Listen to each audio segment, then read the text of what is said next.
Hey, welcome to Digging into the Bible. My name is Jim Barnard. This is a production of Tiller Coaching. Oh, wow, it is day 26. So good to be with you. We are very much picking up today where we left off yesterday. Speaking of yesterday, I know I was trying to do too much. I promised 5-ish minute pods, and that was definitely more like 6-ish minutes. Thank you for enduring that.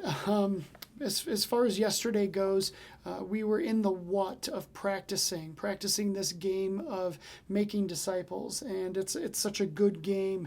But today and tomorrow, we're moving more into the how.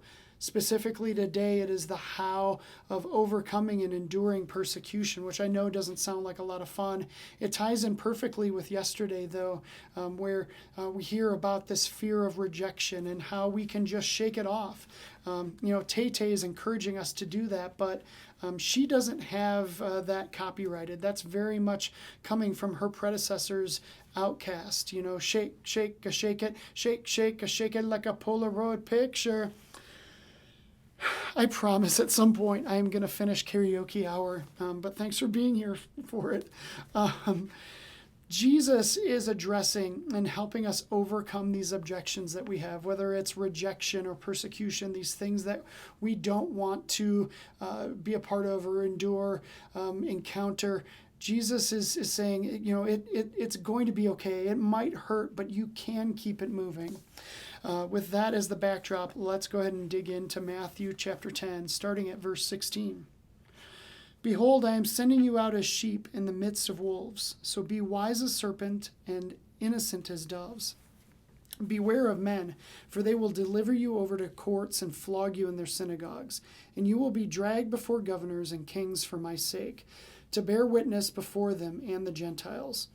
When they deliver you over, do not be anxious how you are to speak or what you are to say, for what you are to say will be given to you in that hour. For it is not you who speak, but it is the Spirit of your Father speaking through you.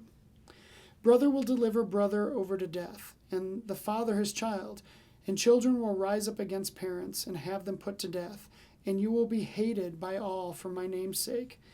But the one who endures to the end will be saved. When they persecute you in one town, flee to the next. For truly I say to you, you will not have gone through all the towns of Israel before the Son of Man comes. A disciple is not above his teacher, nor a servant above his master. It is enough for the disciple to be like his teacher, and the servant like his master.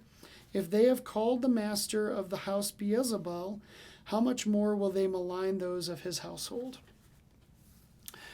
So in my coaching, I address these objections all the time, a fear of rejection, fear of persecution, just fear in general.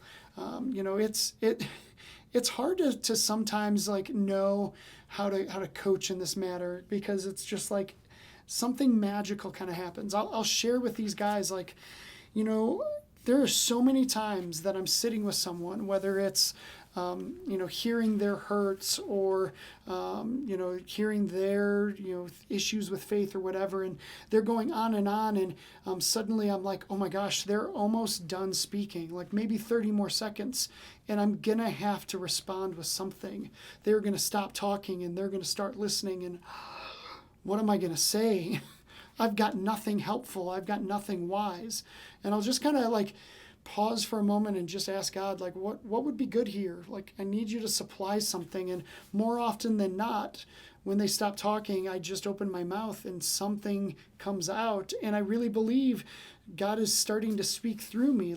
Maybe it's not the most impactful nugget at first, but I start processing through this one little thing, and it gets me somewhere. It is exactly what Jesus is talking about here. It is, like verse 20 says, the Spirit of your Father speaking through you. And I got to tell you, that's amazing. That feeling is incredible. Have you ever experienced that before? It is the best. Undisputed, the best.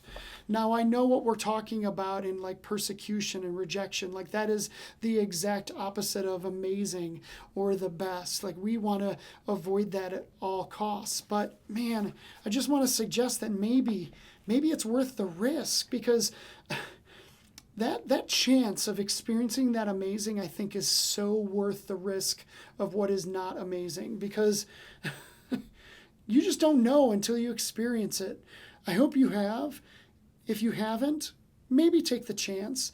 Maybe go for it. Maybe say to God, I don't know what I'm going to do. I don't know what I'm going to say. I don't know how this is going to work out, but I'm going to expect you to show up and just see what happens. It may be amazing.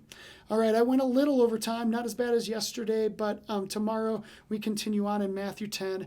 I look forward to seeing you then.